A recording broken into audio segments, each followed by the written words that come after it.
Hi there, it's John from It'sMoreThanJustGaming.com here, and welcome to another one of my unboxing videos. Or more accurately, it's a what's in the box because I've already had a quick peek through myself. Today I'm going to be going through a role-playing game I bought at the UK Game Expo called Faith, A Garden in Hell. There's a little bit of a story about why I bought this. I volunteered at the UK Game Expo last month, June 2017, and I got a few hours off from volunteering to wander around the exhibits and see what was going on. And on one of the days, I was able to get around the main trade hall.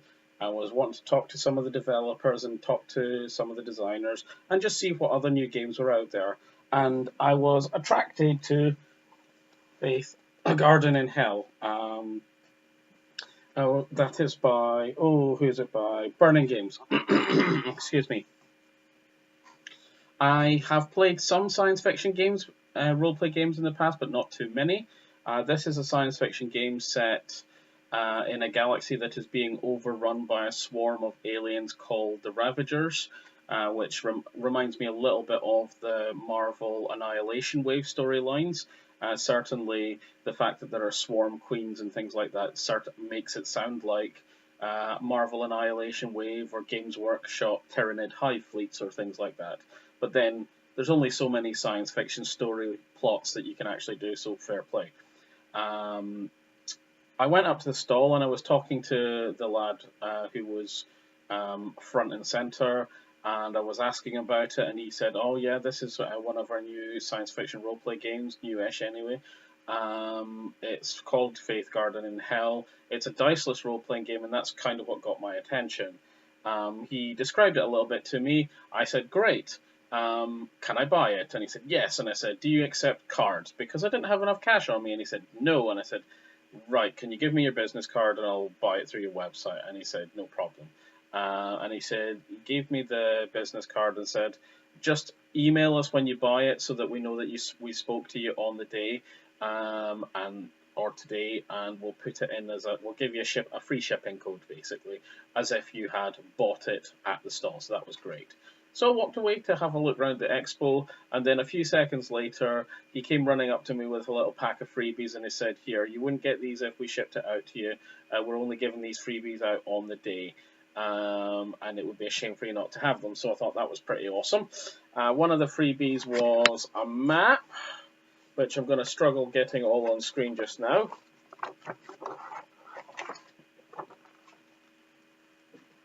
It's not.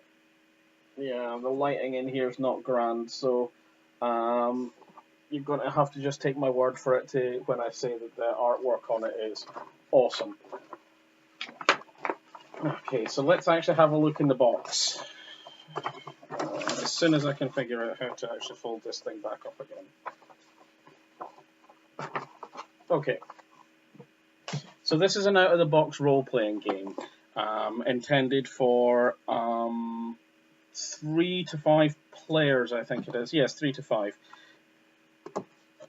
With one person being the games master and the other players taking the role of coalition marines who are on mission to try and gain intelligence and to defeat the Ravagers. So let's have a look in the box. It's a pretty jam-packed box.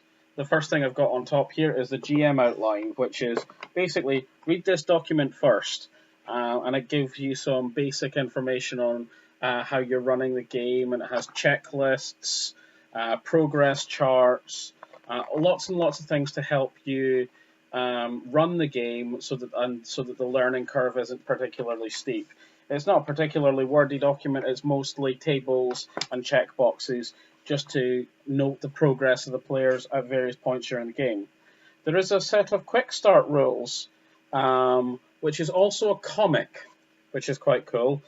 Because one, the story is quite interesting, as QuickStart Rules sometimes are, but it's also funny because you've got the artwork. Everything is as if the players are actually in character, but the dialogue is half in character and half as if it's the players talking. So people's not getting the roles and stuff like that, kind of like an Order of the Order of the Stick web comic. So I thought that was quite cool, and I like the idea of having a little comic that you can read round the table to get you started. There is a fairly solid rulebook with an awesome cover here. I'm not quite sure what the cover depicts, possibly one of the soldiers in your unit, possibly someone you encounter. I'm not quite sure yet. The rulebook has lots and lots of nice artwork and lots of information on how to actually play the game, as you would expect from a rulebook. Let's see, is there anything else noteworthy in here? No, it's a rulebook. Advice for the GM, advice on character creation, and a blank character sheet so you can create your own characters. A quick character creation guide, a guide to the deities in this world, because deities have an impact on the game. We then have the campaign guide, which has the box art on the front, which I've had a quick peek at it. It's got a sort of like an introductory story just setting the scene, which is quite cool. I summarised that on the blog that accompanies this video, so if you want to know a little bit more, then check in the description for the link to the blog. If it's not there on your first read through, come back in a couple of days' time and it should be there. The blog will have photographs of some of the cards and whatnot as well, because the picture quality on my computer and video is not great. The campaign book, it's a campaign for up to 4 players.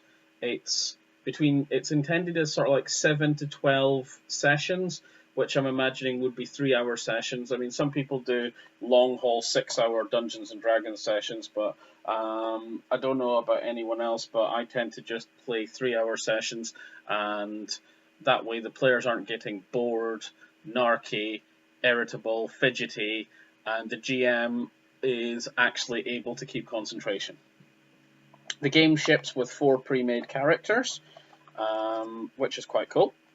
Again, that speeds things up somewhat. Let's see if I can get one out. Okay, this is one of the characters here, and it gives you a bit of a biography about the character. And you've got a character sheet on the back of this little booklet, and it is a booklet. It opens up, it's got their special rules on the inside. Like I say, there are 4 of these, so again, it cuts down on the learning curve and prep time, because you don't have to faff around making characters. You've got a bunch of characters that you can play that are designed for the campaign. This looks like, yeah, this sheet's actually one of the freebies that I got, so I will put that to one side just now. There are a number of sheets that basically are additional missions or bounties and things like that, or side quests if you like. Seeds of a Future Army. Play this adventure as an alternative or additional recon mission during chapter blah.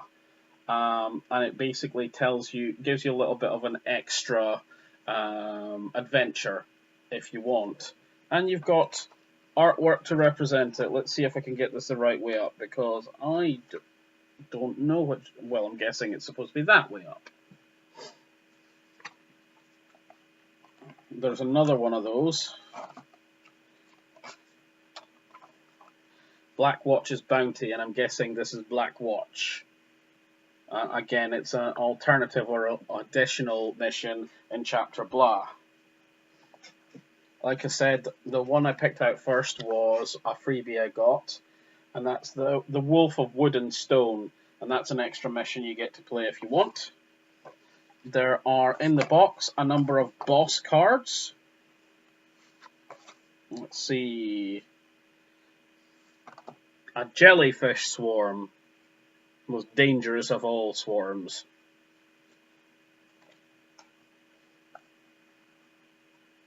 Alterant hive mind. Or maybe hive mind is a statistic, but it's a hive mind. And we have a vine swarm.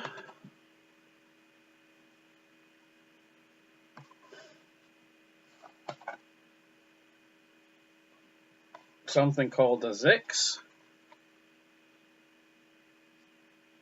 which looks quite bug-like.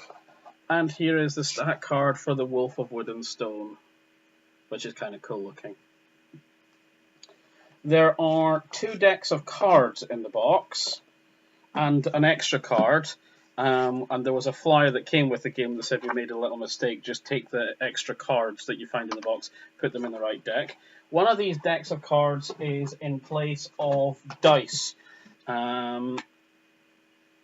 which is this deck here. This is just basically 4 suits of cards. The 4 suits are appropriate to the game, but for all intents and purposes, it's a standard deck of cards with 4 suits 1 to 13. This deck is gear and NPCs. Gear is stuff that obviously you can start your character with, or find, or buy along the way. I'm not quite sure how the NPCs from this deck work as yet, because I've not read all of the rules. Actually here is an NPC. It is a coalition tech, which has a nice little picture on it, has some stats down one side. Apparently it has diaperer. I'm imagining that's a piece of equipment and not anything to do with babies. Yes, and it's got the special rules for it on the back. I'll do a scan of a couple of these cards, but only a couple of them, onto the blog. Like I say, the link's going to be below. This is quite cool. I don't tend to do out-of-the-box adventures very much, but if you've been following this channel or following the blog, you know that I've bought a couple recently, because I just fancied having a change. Normally I prefer to write my own stuff. The Faith Garden in Hell is a galaxy or a universe that I'm not particularly familiar with, because I think it's completely new. It's invented for this game, which is cool. And if I'm wrong about that, sorry. I apologise to whoever actually put in a lot of time and effort that passed me by. I can see me running games in a science fiction sort of universe, because I've thought about it in the past, like taking the plots of science fiction movies or speculative fiction movies and putting them into a science fiction setting. So taking the plot of the Thing movie and putting it onto a starship or something like that. And I'm imagining using the Ravagers in this setting, you could actually come up with a creature that simulated the powers of the creature in John Carpenter's The Thing movies. So that was another reason I got this, because I actually quite like the idea of doing some of the science fiction games. Anyway, that has been a peek in the box of Faith Garden in Hell. I love the artwork for it. It looks fantastic. It looks a little bit, it looks very sci-fi. It looks a little bit horror. I suspect it's going to be a fun 7 to 12 sessions when I actually get round to reading the full rules and running it with my group. I suspect I'll have no problem finding players for it. I don't really have any more to say at this point until I've actually had a chance to play it. Thanks for watching. If you enjoyed this video, like and subscribe. Feel free to comment below and say hi. It's always nice to hear from the viewers. And like I say, there will be a blog that accompanies with this video that you can actually see some scans from some of the pictures, from the artwork, the cards, and the boss cards, just so you can get a better picture than my video recording equipment currently allows. Thanks for watching. I'll see you next time. Bye!